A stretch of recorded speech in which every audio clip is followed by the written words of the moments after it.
Good morning, सुप्रभात आप सभी के लिए। मैं अतुल कुमार शर्मा आप सभी का अपने YouTube channel free chemistry by Sharma ji पर हार्दिक स्वागत और अभिनंदन करता हूँ।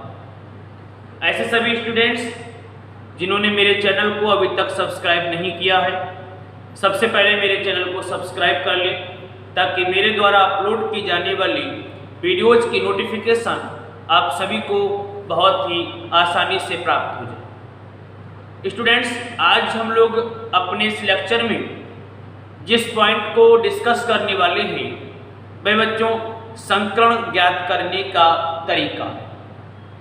हम लोग संकरण किस प्रकार से ज्ञात करेंगे, बहुत ही सरल तरीके से आज मैं आपके सामने उसको बताने वाला हूँ।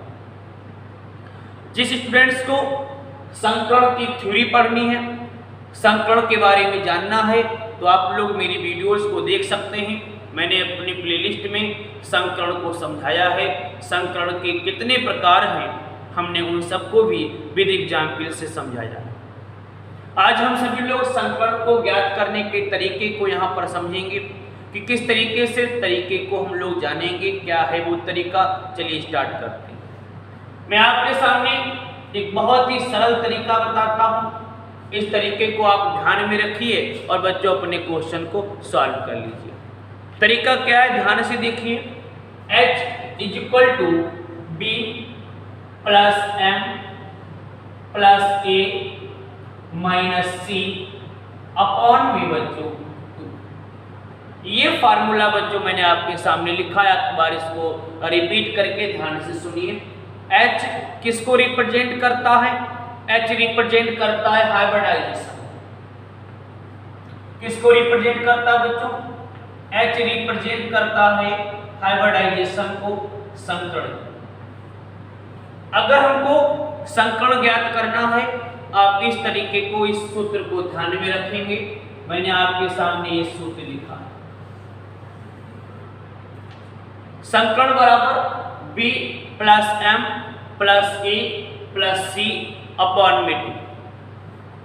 किसी भी प्रकार से संकरण की बात की जाए आप इस सूत्र की सहायता से बता सकते हैं। अब आगे बात करते हैं कि ये बी एम ए और सी है क्या चीज। देखिए, ये जो बी लिखा हुआ है, इस बी का मतलब क्या है मैं यहां पर लिखता हूं।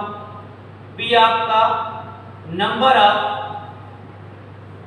Balance electron, number of valence electron in central atom, in central atom,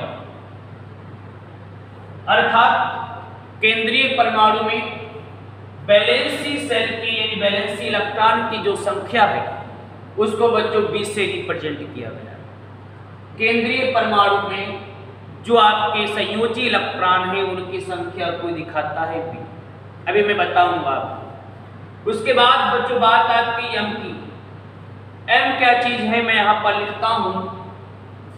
M है number of monovalent, number of monovalent atom. M क्या चीज है? M number of monovalent. Mono का मतलब होता है एक, बैलेंस का मतलब बैलेंस, संयोजी। एक संयोजी परमाणु की यहां पर बात की गई है, मोनोवैलेंट एटम की बात की गई। और ये जो मोनोवैलेंट एटम यहां पर हमने जो लिखा है, इसके लिए केवल आपको 5 ध्यान रखना। एक हाइड्रोजन, उसके बाद फ्लोरीन, क्लोरीन, ब्रोमीन और आयोडीन। इन 5 का आपको ध्यान में रखना। हाइड्रोजन, फ्लोरीन, क्लोरीन, ब्रोमीन और आयोडीन। तो यम क्या दिखाता है? Number of monovalent atom, hydrogen, fluorine, chlorine, bromine और आयोडीन। इतनी बात समझ में आ गई। उसके बाद ये जो ए लिखा है, ए क्या दिखाता है? ए दिखाता है चार्ज। चार्ज का मतलब आवेश, किस पर? On anion. Charge on anion अर्थात ऋणावेश की संख्या बताना। बात क्लियर हो गई? ऋणायन पर आवेश बताना। और ये जो सी आप देख रहे हैं, सी दिखाता है charge on cation, charge on cation. तो ये मैंने आपके सामने एक सूत्र लिखा है। इस सूत्र की सहायता से आप संकरण को बहुत ही सरल तरीके से चुटकियों में बता सकते हैं। बी क्या चीज है? बी बच्चों नंबर ऑफ वैलेंस इलेक्ट्रॉन है, किसमें? सेंट्रल मेटल एटम में। क्लियर हो गई? एम क्या चीज है?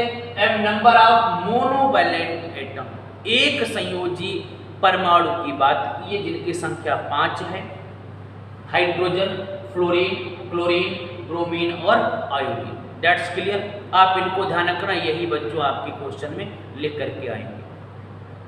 ए क्या चीज है? ये आपका चार्ज ऑन एनायन, ऋणायन पर जो आवेश है उसको ध्यान में रखना है। और सी क्या चीज है? चार्ज ऑन कैटायन, कैटायन पर जो आवेश है इसको ध्यान रखना। तो ये फार्मूला आप लोगों ने याद कर लिया होगा। चलिए इस फार्मूले को देखिएगा, इसका एक बार स्क्रीनशॉट ले लीजिए, फिर मैं आगे बात करता हूँ। देखिए बच्चों, मैं इसको रफ कर देता हूँ। अब लोगों ने इसको नोट कर लिया होगा। अब मैं इसको रफ किए देता हूँ। हाइब्रिडाइजेशन की टिप देखिए, जैसे एग्जाम्पल मैं आपके लिए देता हूँ BeCl, ये एग्जाम्पल दिया है और इसमें आपको बच्चों बताना है कि इसमें संकरण कौन सा होगा। चलिए फाइंड आउट करते हैं इस सूत्र की सहायता से। हाइब्रिडाइजेशन पर ये BeCl2 में केंद्रीय परमाणु कौन सा है? Be केंद्रीय परमाणु, जो सेंटर में है वही केंद्रीय परमाणु। बात समझ में आ गई? जो केंद्र में है वही सेंटर परमाणु।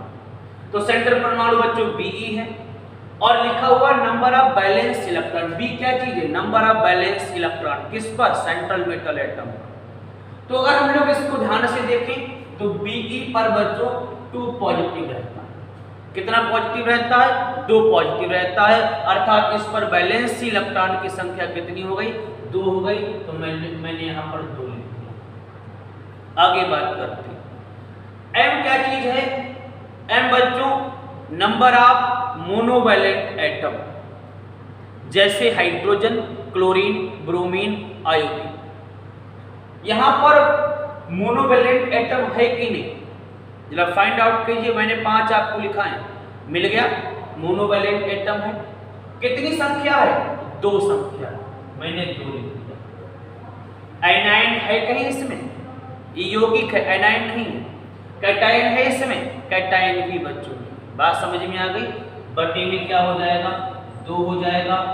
4 के बटे में 2 कितना आया बच्चों? ये 2 आया।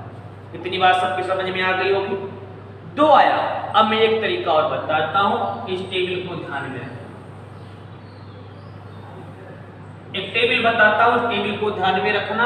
अगर मान 2 प्राप्त हो, 3 प्राप्त हो, 4 प्राप्त हो, 5 प्राप्त हो, 6 प्राप्त हो और 7 प्राप्त हो। 2, 3, 4, 5, 6 और 7 अगर ये मान आपको प्राप्त होते हैं तो 2 में बच्चों आपको sp होगा। ध्यान रखना बच्चों। 3 प्राप्त हो, sp2 होगा। 4 प्राप्त हो, sp3 होगा। 5 प्राप्त हो, sp3d होगा। 6 प्राप्त हो, sp3d2 होगा। 7 प्राप्त हो, sp3d3 प्राप्त। क्लियर हो गई? तो यहाँ पर बच्चों कितना मान प्राप्त हुआ? 2 मान प्राप्त हुआ। देखिए संकरण कौन सा होगा? sp संकरण होगा। कौन सा संकरण होगा बच्चों? sp संकरण होगा। मैं उम्मीद करता हूँ आपको सारी बातें समझ में आ गई। आप चाहें तो एक बार इसको नोट कर लीजिए, इसका स्क्रीनशॉट ले लीजिए जो मैंने यहाँ पर नोट कर रखा है। अब मैं इसको रफ कर देता हूँ। मैं दूसरा एक यौगिक लेता हूं। दूसरे यौगिक में बच्चों में CH4 की बात करता हूं। CH4 हाइब्रिडाइजेशन बताइए। CH4 में हाइब्रिडाइजेशन क्या होगा जरा इसको बताइए। वैलेंसी सेल, वैलेंसी इलेक्ट्रॉन किसमें? सेंट्रल एटम में। सेंट्रल एटम कौन सा? कार्बन। कार्बन की वैलेंसी इलेक्ट्रॉन की संख्या कितनी? 4। कितनी होती है? 4 होती है। साथ ही साथ मोनोवैलेंट एटम है, मिल गया हाइड्रोजन। कितनी संख्या है? 4। तो 4 + 4। एनायन है? नहीं। कैटायन है? नहीं है, क्योंकि ये यौगिक के रूप में दे रखा है। अपॉन में क्या रहेगा? 2 रहेगा। 8/2 कट करेंगे, कितना आ जाएगा? 4 आ जाएगा। 4 पर देखिए क्या संकरण होता है? sp3। कौन सा संकरण बच्चों? sp3 संकरण। मुझे नहीं लगता इसमें किसी को किसी भी प्रकार की कोई समस्या आई हो। तुरंत देखिए और नोट कीजिए, स्क्रीनशॉट ले लीजिए इसका। मैं इसको भी रख करता हूं। और अब एक आयन की बात करेंगे। तीसरा एग्जाम्पल मैंने आपके सामने लिख रखा है, NO2 पॉजिटिव। NO2 पॉजिटिव, बताइए क्या होगा इसका? सीधे वही formula, H = number of balance electrons किसमें? सेंट्रल एटम में। हमारे पास क्या लिखा है? नाइट्रोजन लिखा है। कितनी होती है? 5 होती है। कितने? 5। उसके बाद देखिए क्या मोनोवैलेंट एटम है? नहीं है। मोनोवैलेंट एटम है? नहीं है। ये एनायन है, कैटायन है? धनायन है कि ऋणायन? तो इस पर प्लस लगा है तो ये कैटायन हुआ। क्या हुआ बच्चों? कैटायन हुआ। कैटायन का मतलब C। कौन सा चिन्ह आएगा? माइनस का चिन्ह आएगा। कितना चार्ज है? 1 चार्ज है। अपॉन में क्या हो जाएगा? 2 हो जाएगा। 4 के अपॉन में 2 = क्या हो गया? 2 हो गया। संकरण कौन सा? sp। संकरण कौन सा? sp। सभी लोगों को आसान लग रहा होगा, स्क्रीनशॉट ले लें इसका। चलिए मैं नेक्स्ट बात करता हूं। एक एग्जाम्पल और बताता हूं, उसको ध्यान से समझिएगा। चौथा एग्जाम्पल लेता हूं, NO3 नेगेटिव। हाइब्रिडाइजेशन बताइए। पहले तो आप बैलेंस इलेक्ट्रॉन सेंट्रल एटम में, नाइट्रोजन है, कितना हो जाएगा? 5। क्या मोनोवैलेंट एटम है? नहीं है। ना हाइड्रोजन है, ना फ्लोरीन लगा, ना क्लोरीन लगा, ना ब्रोमीन लगा, ना आयोडीन लगा। नहीं है, हटाओ इसको। एनायन की बात करेंगे। ये एनायन है, कैटायन है? एनायन है, प्लस का निशान आएगा। कितना चार्ज है? 1 चार्ज है। अपॉन में क्या हो जाएगा? 2। 6 के बटे में 2 कट करेंगे, कितना? 3 आएगा। और 3 के लिए बच्चों क्या हो जाएगा? ध्यान से एक बार देखो। 3 के लिए क्या हो जाएगा? जरा ध्यान से देखिए। 3 के लिए बच्चों आपका हो जाएगा sp2। 3 के लिए बच्चों क्या हो जाएगा? 3 के लिए sp2 हो जाएगा। That's clear. यहां तक सारी बातें सबकी समझ में आ गई। चलिए फटाफट एक और फार्मूला, एक और हम लोग एग्जाम्पल लेते हैं। NH4 positive. NH4 पॉजिटिव, बताइए क्या होगा? हाइब्रिडाइजेशन निकालिए। बैलेंस इलेक्ट्रॉन नाइट्रोजन में कितने? 5 लिख दिया, प्लस मोनोवैलेंट एटम है लगा हुआ, हाइड्रोजन है। कितनी संख्या है हाइड्रोजन की? 4, प्लस का निशान लगा दिया साहब। आगे बताइए पॉजिटिव है कि निगेटिव? पॉजिटिव लगा है। पॉजिटिव का मतलब कैटायन, और कैटायन के लिए चिन्ह कौन सा? नेगेटिव वाला। कितना? 1। आवेश कितना? 1 अपॉन में 2। 5 4 9, 9 में से 1 गया, 8 बचा। काट देंगे, कितना आएगा? 4 आएगा। 4 के लिए कौन सा संकरण? sp3। कौन सा संकरण बच्चों? sp3। फटाफट लिखिए। कौन सा संकरण? sp3। आई होप आप संकरण को कभी नहीं भूलेंगे। इस फार्मूले को अगर आप ध्यान रखेंगे तो। कैसी लगी आज की वीडियो? अगर आप सभी को लेक्चर अच्छा लगा हो तो सभी लोग मेरे चैनल को सब्सक्राइब कर लें, लाइक करेंगे और इस पर कमेंट्स भी करेंगे, और साथ ही साथ अपने दोस्तों को शेयर भी करेंगे। मैं जल्दी नेक्स्ट वीडियो में फिर एक बेहतरीन टिप के साथ उपस्थित होऊंगा। तब तक के लिए आप घर पे रहिए, सेफ रहिए।